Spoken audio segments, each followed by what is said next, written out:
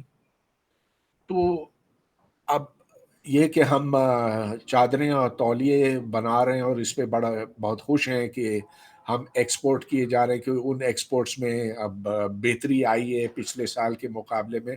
بھائی مگر آپ ایک ملک کی معیشت کو چادر اور تولیے پہ نہیں چلا سکتے. اور اس شعبے میں بھی بنگلہ دیش ہم سے آگے نکل گیا، حالانکہ ادھر کاٹن وہاں اگتی نہیں ہے، کاٹن انہیں امپورٹ کرنا پڑتا، جبکہ پاکستان میں کپاس کی کاشت کی جاتی ہے. پھر بھی اگر بنگلہ دیش ہم سے آگے نکل گیا، کیونکہ ادھر ورک ایتھکس بہتر ہیں، ادھر جو انڈسٹری کو چاہیے ہوتا ہے وہ موجود ہے، پاکستان اس میں بھی پیچھے رہ گیا. تو اب یہ 74 سال کے بعد اگر ہم صنعت کے شعبے میں یہاں پہنچے ہیں، تو پھر میرا خیال ہے کہ ہمیں سوچنے کی ضرورت ہے کہ ایسا کیوں. اور بنیادی مسئلہ یہ ہے کہ جو ہمارا تعلیمی نظام ہے وہ گل سڑ گیا ہے. میں صرف یونیورسٹیوں کی بات نہیں کر رہا ہوں. آپ دیکھیں کہ جو اسکولوں میں پڑھایا جاتا ہے، جو سائنس کے نام پہ اسکولوں میں پڑھایا جاتا ہے، علاوہ او اور اے لیول اسٹوڈنٹس کے جن کے ایگزامز کیمبرج اور آکسفورڈ اور لنڈن سے آتے ہیں، اور کسی کو کچھ سائنس آتی ہی نہیں ہے، کیونکہ اس میں تو صرف رٹا چلتا ہے. تو جو رٹا کلچر ہے وہ تو ہمارے تعلیمی نظام میں پھیلا ہوا ہے. اور اس رٹے کلچر میں کیا کرنا ہوتا ہے؟ بس آپ کو یاد کرنا ہوتا ہے، جس طرح یہ قرآن اور حدیث یاد کرتے ہیں ویسے یہ سائنس بھی یاد کرتے ہیں. مگر فائدہ کیا اس کا؟ چلیے قرآن اور حدیث یاد کر کے کم از کم آپ جنت میں تو پہنچ جائیں گے نا. زندگی بعد الموت میں تو وہ چیز شاید کام آ جائے. یہ کسی کے کام نہیں آ سکتی. سوری، آپ نے عطاء الرحمان صاحب کی بات کی، تو عطاء الرحمان صاحب کی آپ سے ایک ڈبیٹ ہوئی تھی، مجھے یاد ہے، ہارپ کے موضوع پر، کہ امریکہ نے موسم کو بدلنے میں کامیابی حاصل کر لی ہے. انہوں نے ایسے تجربات کیے ہیں کہ وہ اب فلڈز بھی لا سکتے ہیں، زلزلہ بھی لا سکتے ہیں، اور پتہ نہیں کیا کیا بارشیں بھی برسا سکتے ہیں. تو اسی طرح کے ایک صاحب ہیں نصرت مرزا صاحب، جو جنگ میں کالم لکھتے ہیں اور ہمارے ٹی وی چینل پہ ایک پروگرام بھی ہوسٹ کرتے ہیں، اور وہ پیشے کے اعتبار سے انجینئر ہیں. اٹلی میں بھی کچھ سال انہوں نے گزارے. انہوں نے جب زلزلہ آیا تھا تو انہوں نے لکھا تھا کہ یہ پاکستان میں جو زلزلہ آیا ہے یہ امریکہ لایا.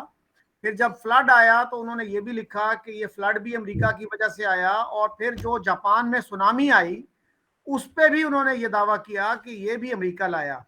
تو اب عطاء الرحمان صاحب بھی اگر یہی بات کر رہے ہیں تو کیسے دیکھتے ہیں آپ ان دعووں کو؟ پھر امریکہ میں جو طوفان آتے ہیں ان سے کیسے تباہی اتنی زیادہ مچ جاتی ہے؟ وہ کیوں نہیں کنٹرول کر پاتے؟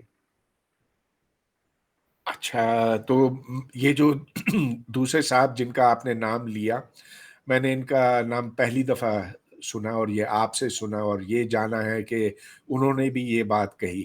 تو یہ بات 2011 کی ہے، جب ڈاکٹر عطاء الرحمان نے ایک مضمون لکھا ڈان اخبار میں، اور آپ اس کو گوگل کر کے دیکھ لیجئے تو وہ آپ کو مل جائے گا. تو اس میں انہوں نے یہ دعویٰ کیا کہ امریکہ میں الاسکا میں خصوصاً ایک ایکسپیریمنٹ کیا جا رہا ہے ریڈیو فریکوینسی پر، آئیونوسفیرک ریسرچ پر. تو اس کا نام ہے ہارپ، HAARP. اب اس ایکسپیریمنٹ میں ان کا یہ کہنا ہے کہ جو اوپر فضا میں آئیونوسفیئر ہے اس کو اس طرح سے خراب کیا جائے گا کہ اس کی وجہ سے طوفان آئیں گے اور زلزلے بھی. اب جب میں نے یہ مضمون پڑھا تو میں تو بہت حیران ہوا، اور میں نے پھر اس کا ایک جوابی مضمون لکھا کہ یہ بالکل بوگس ہے. یہ ہو ہی نہیں سکتا کہ چند kilowatts of radio frequency power کہ آپ بادلوں کو اس طرح سے ہٹا سکیں اور ان کو موو کر سکیں کہ اس کی وجہ سے کوئی طوفان آ سکے. ایک طوفان کے اندر تو ہزاروں ایٹم بم کی طاقت ہوتی ہے, جبکہ یہ جو ریڈیو فریکوینسی ٹرانسمیٹرز ہیں یہ تو چند کلو واٹ کے ہیں. تو میں نے کہا یہ بالکل خرافات ہے, اور اس کی میں نے سائنسی وجوہات بھی بتائی. تو اس کے بعد پھر ہماری بحث چلی. زلزلے کا اس سے دور دور کا تعلق نہیں. سو آل دس شوز کہ وہ شخص جو دعویٰ کرتا ہے کہ وہ پاکستان کا نمبر 1 سائنٹسٹ ہے, اسے تو الف بے نہیں آتی سائنس کی. اب یہ اور بات ہے کہ انہوں نے لوگوں کو بہت خوش کیا ہے کہ ان کی FRS ہے, fellow of the Royal society. خدا جانے وہ کیسے ان کو ملی, وہ اعزاز کیسے ملا, لیکن اگر آپ ویب سائٹ پہ جائیں تو کچھ نہیں پتہ چلتا. شاید پاکستان کے لیے جو خدمات انہوں نے انجام دی ہے اس کی وجہ سے FRS ملا ہوگا, آئی ڈونٹ نو. بہرحال this is completely anti scientific, اور یہ مسئلہ ہے کہ ایسے لوگ اوپر چڑھے ہوئے ہیں اور ان کی نگرانی میں یہاں سائنس بیٹھ گئی ہے.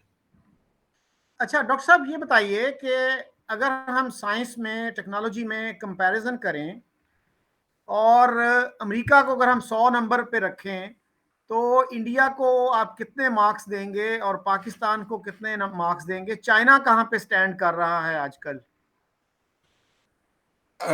دیکھیں, امریکہ کا آپ کسی ملک کے ساتھ مقابلہ نہیں کر سکتے. ادھر جس قسم کی نئی سائنس جنم لیتی ہے ان کی یونیورسٹیوں میں, اس کا تو مقابلہ ہی نہیں. دے آر نمبر 1, اور نمبر 1 بہت بڑے مارجن سے. اس کے نزدیک اب چین پہنچ رہا ہے, لیکن چین بھی بہت دور ہے, اور چین کی جو ٹیکنالوجی ہے وہ امریکہ سے ماخذ ہے, اس سے ڈیرائیوڈ ہے. اب یہ بہت بڑا مسئلہ بنا ہوا ہے امریکہ میں, کیونکہ امریکہ کا یہ کہنا ہے کہ جو چائنیز اسپائنگ ہوتی ہے ہماری ٹیکنالوجی کے اوپر, اس سے ہماری انڈسٹری کو بہت نقصان پہنچا. اور یہ بات کسی حد تک صحیح بھی ہے, کیونکہ چائنیز کاپی کرتے ہیں اور بہت اچھی طرح سے کرتے ہیں, اور پھر کیونکہ بڑے محنتی لوگ ہیں اور ان میں سے اب زیادہ سے زیادہ جو انٹیلیجنٹ لوگ ہیں اوپر آ رہے ہیں. لہٰذا میں یہ کہوں گا کہ چین امریکہ کے نزدیک پہنچ رہا ہے, مگر بہت اب بھی فاصلہ ہے. جہاں تک انڈیا کا تعلق ہے, دیکھیں انڈیا چین سے بہت نیچے ہے, بہت نیچے ہے, مگر انڈیا نے بھی بہت اچھی, بہت تیزی سے ترقی کی ہے. اب میں تو بہت جب پہلے میں جایا کرتا تھا India, Tata institute for fundamental research اور IITs, اور وہاں میرے کچھ لیکچرز بھی تھے اور سب کچھ, اور میں دیکھ سکا کہ وہاں سائنس کس نہج پر پہنچی ہے, کتنی ترقی کر چکی ہے. پاکستان تو کہیں بھی نہیں ہے اس پوری ایکویشن میں, وہ ہے ہی نہیں. پہلے بھی کم تھا, اب تو جو تھا وہ بھی ختم ہو گیا. تو اب تو میں کہوں گا کہ اچھا, ایک عرصے تک میری کوشش یہ رہی تھی کہ انڈین اور پاکستانی سائنٹسٹ اکٹھے ہوں, اور کچھ یہاں ہمارے ہاں پاکستان میں کانفرنسز بھی ہوتی تھیں, فزکس کی ہوتی تھی, میتھمیٹکس کی ہوتی تھی.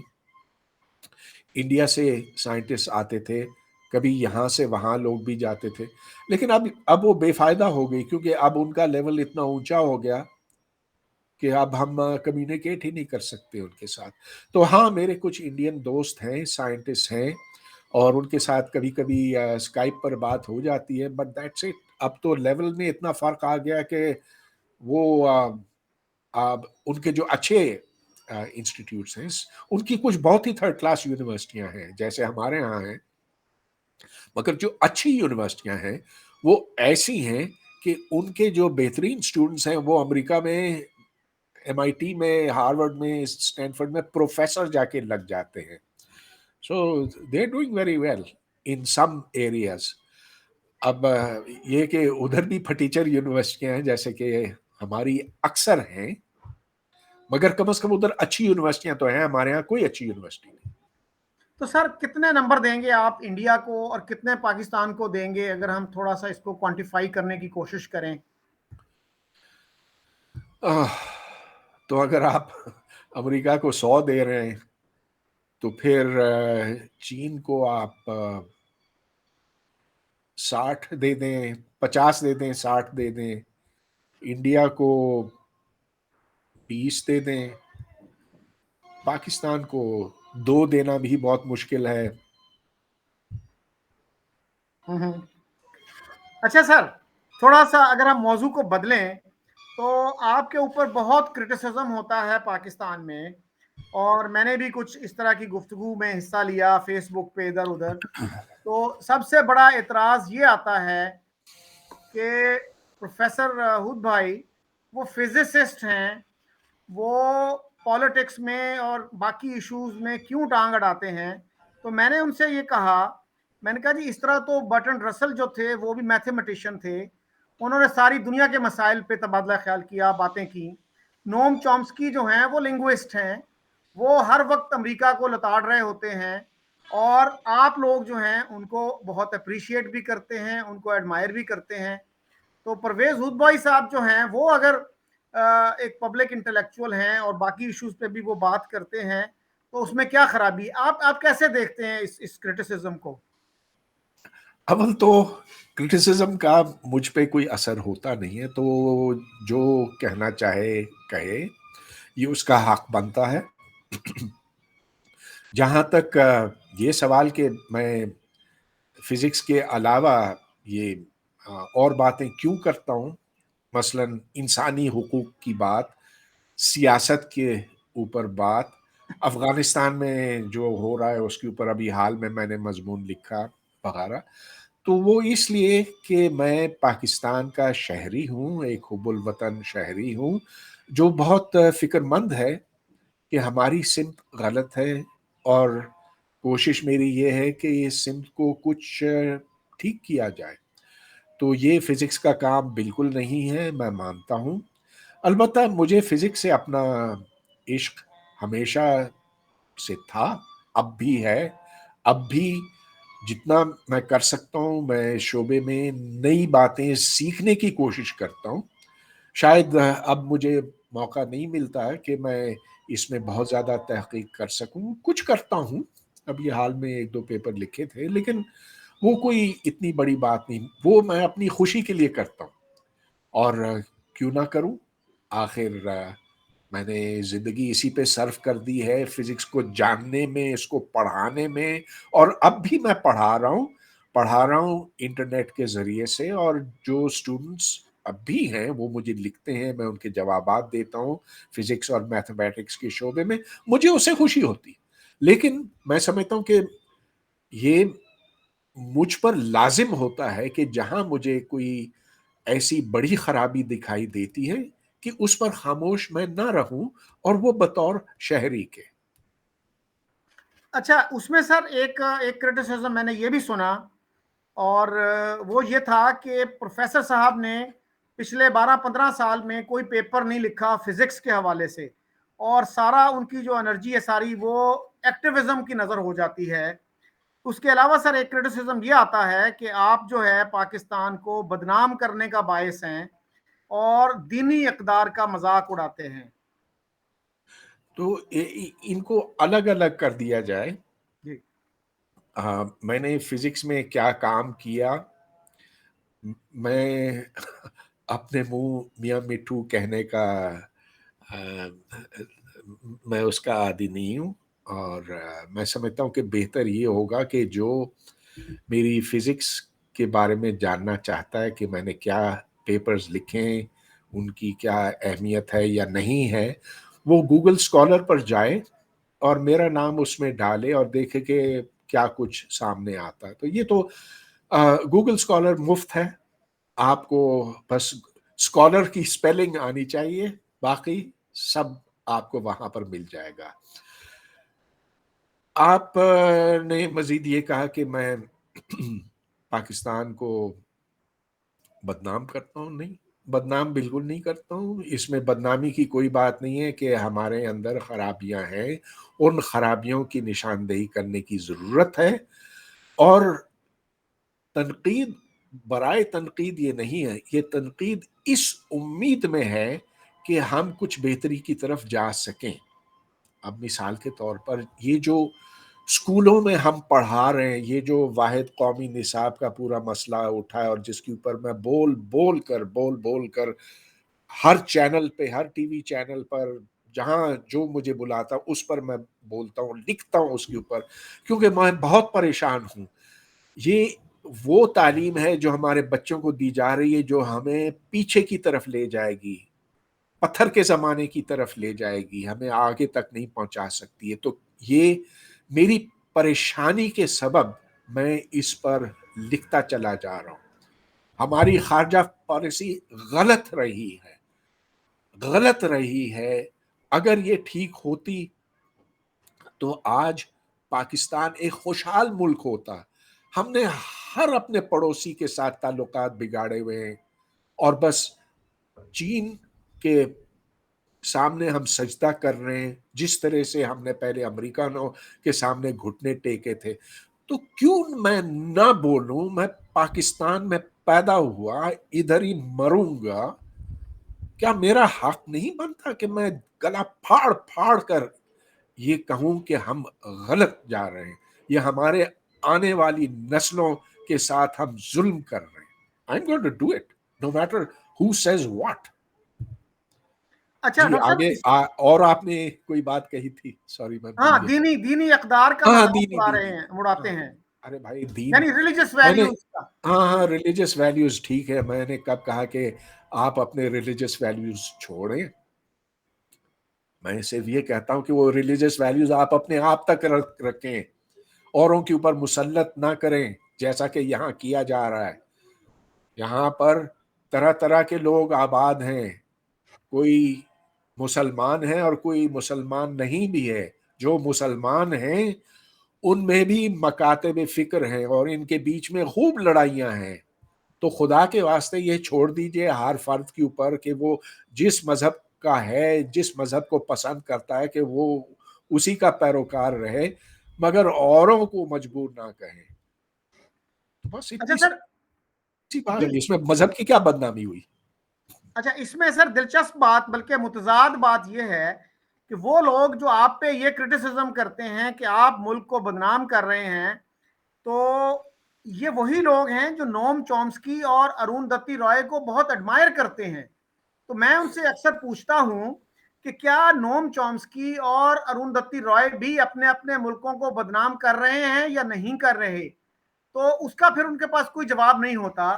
یعنی وہ جو ڈسیڈنٹس ہیں، جو ڈفرینٹ پرسپیکٹو رکھتے ہیں، ڈسینٹنگ پرسپیکٹو رکھتے ہیں، ان کو اگر وہ امریکہ میں ہوں، انڈیا میں ہوں، کسی اور ملک میں ہوں، بہت ایڈمائر کرتے ہیں. لیکن اگر کوئی پاکستانی ڈسینٹنگ پرسپیکٹو رکھے تو اس کو پھر وہ کہتے ہیں یہ ملک دشمن ہے، یہ غدار ہے. تو یہ ہمارا کیا تضاد ہے؟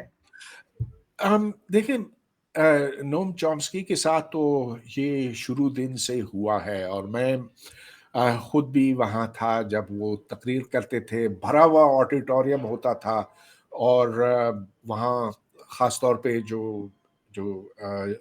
جوئش اسٹوڈنٹس تھے ایم آئی ٹی میں، اور جو ایم آئی ٹی ہلیل، وہ ان کا ایک گروپ ہے وہاں پر، وہ اٹھ کھڑے ہوتے تھے اور چلاتے تھے. مگر چومسکی ڈنٹ کیئر، اور وہ اپنی بات جاری رکھتے تھے. ایم آئی ٹی نے ان کو ہٹایا نہیں. ایم آئی ٹی نے یہ دیکھا کہ یہ ایک ایسا شخص ہے جس کی بہت قدر ہے اپنے شعبے میں، لنگوسٹکس میں، اور کبھی یہ کسی کے ایم آئی ٹی ایڈمنسٹریشن کے کسی آفیشل کے وہم و گمان میں بھی یہ نہ آیا ہوگا کہ اس شخص کو یہاں سے نکالا جائے. اروندھتی رائے، شی از اے ناولسٹ رائٹر، اور وہ یونیورسٹی میں تو نہیں پڑھاتی، تو وہ انڈیپینڈنٹ ہیں. لوگ اس کو برا کہتے ہیں، ٹھیک ہے، شی شرگز اٹ آف، کوئی بات نہیں. یہاں مسئلہ تھوڑا سا پاکستان میں تھوڑا سا مختلف ہے. یہاں عدم برداشت ہے. یہاں کوئی اس طرح کی چیز کو قبول نہیں کرتا کہ اس ملک میں رہتے ہوئے اسے اس کی جو کمزوریاں ہیں یا جو خرابیاں ہیں ان کی شناخت کرے، اور یہ انہیں بہت برا لگتا. لہٰذا ادھر اسپیس جو جتنی اسپیس ہمیں ملتی ہے اپنے خیالات کے اظہار کے لیے وہ بہت کم ہے اور کم دی جا رہی ہے. اور یہاں اب آپ دیکھ سکتے ہیں کہ جو صحافیوں کے ساتھ ہو رہا ہے وہ اتنی زیادہ اس وقت زیادتیاں ہو رہی ہیں کہ اب پاکستان بہت نیچے تک پہنچ گیا on the list of press freedoms. اچھا سر، آپ نے بات کی نوم چومسکی کی یا ارون دتی رائے کی. سر ایون اسرائیل میں ایک پروفیسر ہیں شلومو زینڈ جو ہسٹری کے پروفیسر ہیں، اور انہوں نے کچھ عرصہ پہلے کتاب لکھی جس میں اسرائیل کی جو بنیادی جو فلسفہ ہے ان کا قیام کا فاؤنڈنگ فلسفی، اس پہ کوسچنز ریز کیے، اور کسی نے جو ہے ان کو غدار قرار دے کے ملک سے نکالنے کا وہ نہیں کیا، بلکہ وہ کتاب ان کی جو تھی خود اسرائیل میں ایک بیسٹ سیلر بن گئی. تو لوگوں نے اس سے اختلاف بھی کیا، کچھ نے اس سے اتفاق بھی کیا، لیکن یہ نہیں ہوا کہ اس کو کہا جائے کہ جناب اس کو گرفتار کر لو یا گرفتار کیا گیا ہو یا کہ جی ملک سے اس کو نکال دو.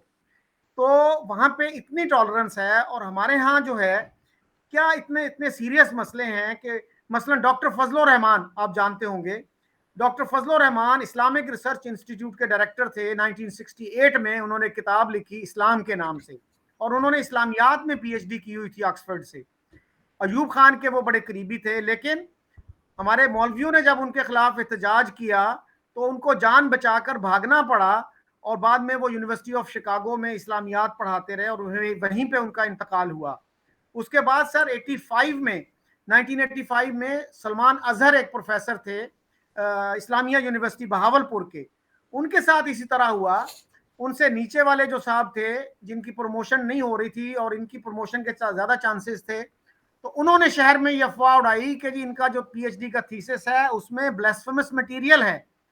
اس پہ شہر میں ہڑتال ہو گئی، اور اس پہ انہوں نے وائس چانسلر نے کمیٹی بنا دی. تو اس کمیٹی میں انہوں نے کہا کہ جی میرا جو تھیسس ہے نا آپ الازہر کو بھیج دیجئے یا مدینہ یونیورسٹی کو بھیج دیں، اس میں اگر کچھ بلیسفیمس چیز ہوئی تو میں معافی مانگ لوں گا، لیکن میں ایک ریڈی والے کو یہ حق دینے کے لیے تیار نہیں ہوں کہ وہ میرے پی ایچ ڈی کے تھیسس کو جج کرے.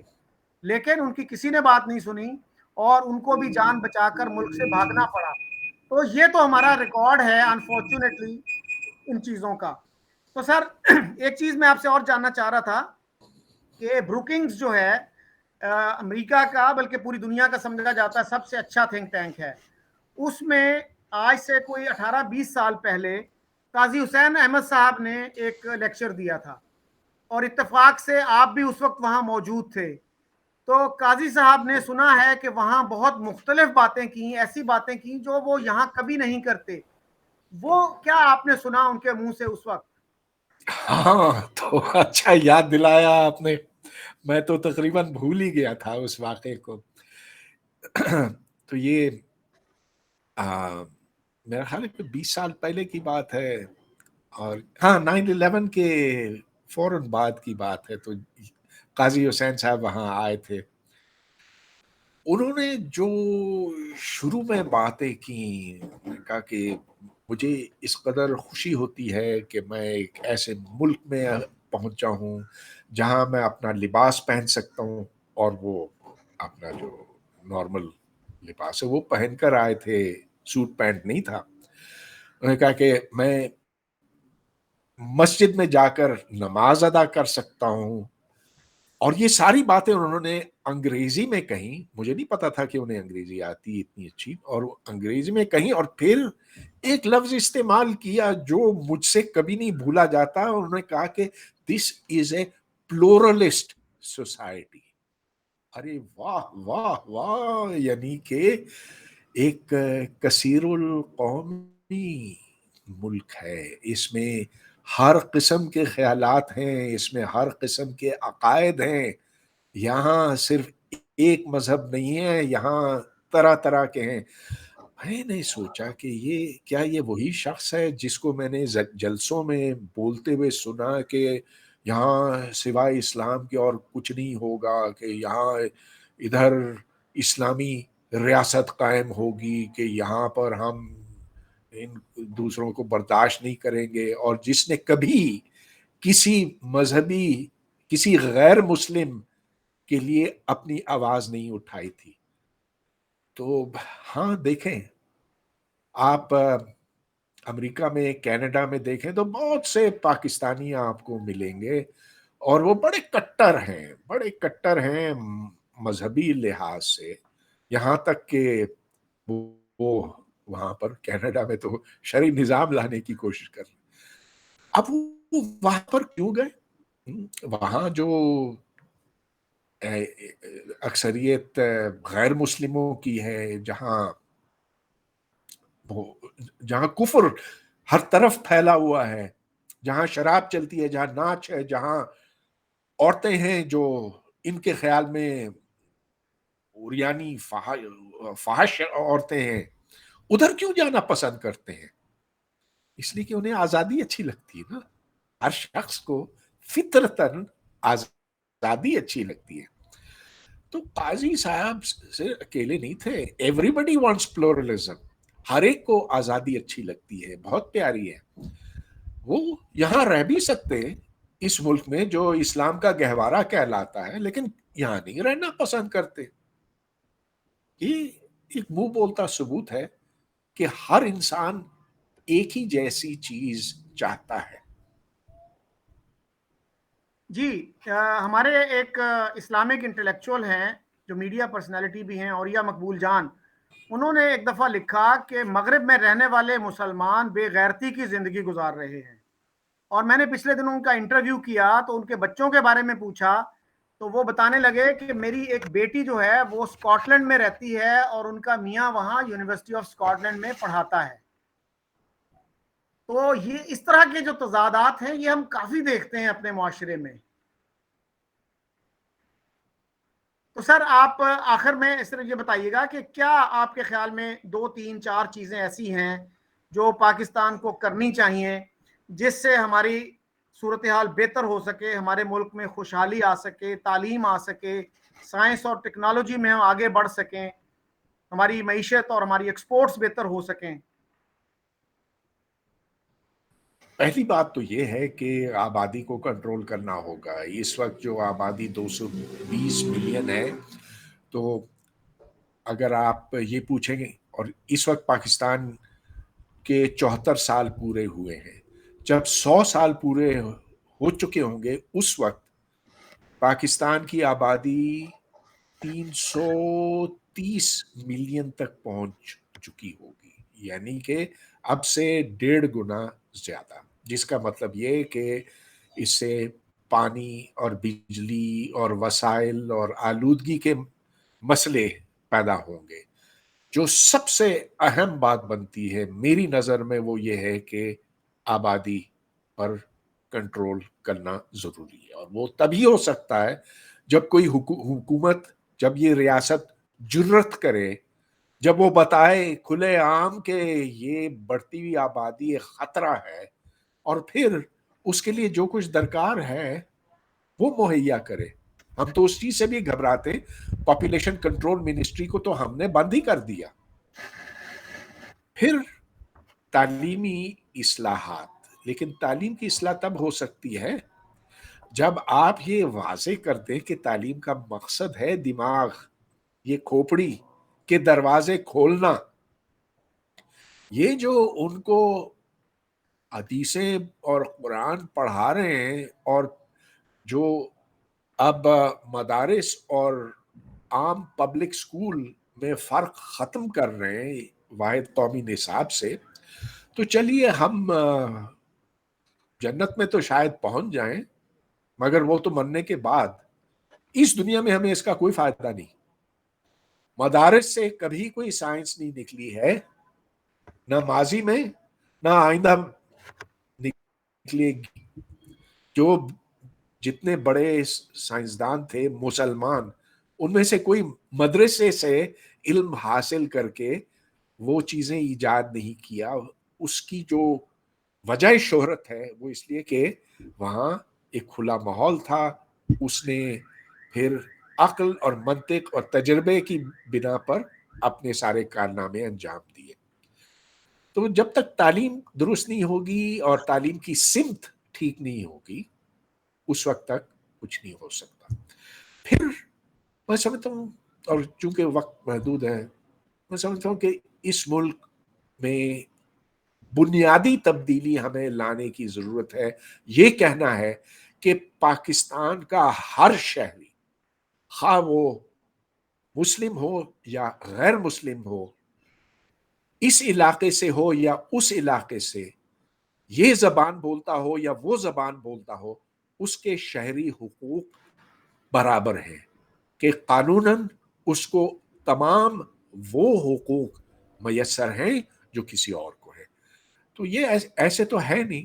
ہم واضح طور پر فرق کرتے ہیں مسلم اور غیر مسلم میں.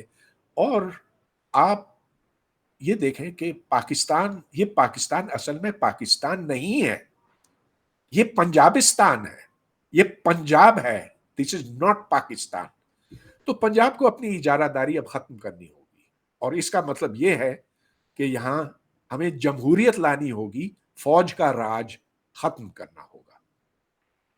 اچھا سر، اس سلسلے میں بہت سے لوگ یہ کہتے ہیں کہ جب تک ہم انڈیا سے تعلقات بہتر نہیں کریں گے تو ہماری معیشت جو ہے وہ مضبوط بنیادوں پہ کھڑی نہیں ہو سکتی. اور وہ یہ بھی کہتے ہیں کہ جی کشمیر کے اوپر جو ریئلسٹک سلوشن ہے وہ یہی ہے کہ لائن آف کنٹرول کو آپ مان لیں اور پھر آپ آگے بڑھیں. تو آپ کیسے دیکھتے ہیں ان چیزوں کو؟ کیا ہمیں مزید 74 سال اسی پالیسی پہ چلنا چاہیے جس پہ ہم چلتے آئے ہیں، یا کچھ فریش تھنکنگ، کچھ کریٹو تھنکنگ کرنی پڑے گی ہمیں ان ایشوز پہ؟ اس پہ بہت زیادہ فریش تھنکنگ کی ضرورت نہیں ہے. دیکھیں دنیا کے جو باقی ملک ہیں وہ، اور جو خوشحال ملک ہیں وہ خوشحال اس لیے ہیں کہ وہاں شخصی آزادی ہے، وہاں برابری ہے، وہاں چوری چکاری کو برداشت نہیں کیا جاتا، وہاں جو شہری ہیں ان کو باور کیا جاتا ہے کہ آپ کے یہ شہری حقوق ہیں، آپ کے یہ شہری فرائض ہیں. زبردستی ان پر مذہب مسلط نہیں کیا جاتا. جو جس چیز کو مانے وہ مانے. اور یہی چیز ہماری پہلے بھی بات ہوئی ہے، ضروری ہے ایک معاشرے کے خوشحال ہونے کے لیے. اور یہی وجہ ہے کہ اسکینڈینیویا، امریکہ، آسٹریلیا، یورپ وغیرہ میں ہمارے پاکستانی جانا پسند کرتے ہیں. تو وہ نارمل ملک ہیں. پاکستان کو ایک نارمل ملک بننے کی ضرورت ہے. یہاں تعلیم بھی نارمل ہونی چاہیے. یہاں یہ بات ہمیں قبول کرنی پڑے گی کہ یہ ملک پاکستان کے عوام کے لیے بنا، پاکستان کی فوج کے لیے نہیں، پاکستان کے زمینداروں کے لیے نہیں، پاکستان کے سرمایہ داروں کے لیے نہیں. یہ پاکستان کے عوام کی ملکیت ہے. جس دن ہم اس بات کو قبول کریں گے تو ہم ترقی کی راہ پہ گامزن ہو جائیں گے. So thank you very much sir. آپ نے بہت شارٹ نوٹس پہ مجھے وقت دیا اور بہت فکر انگیز باتیں کی. اور میرا یہ خیال یہ ہے، امید ہے کہ جو لوگ آپ سے اتفاق کرتے ہیں وہ بھی، اور جو آپ سے اتفاق نہیں رکھتے وہ بھی ان باتوں پر ٹھنڈے دل و دماغ سے غور کریں گے، اور اس سے کوئی بہتری کی راہ نکلے گی، کوئی ڈائلاگ کا رستہ نکلے گا. اسی کے ساتھ میں آپ سے اور اپنے ویور سے اجازت چاہتا ہوں. خدا حافظ.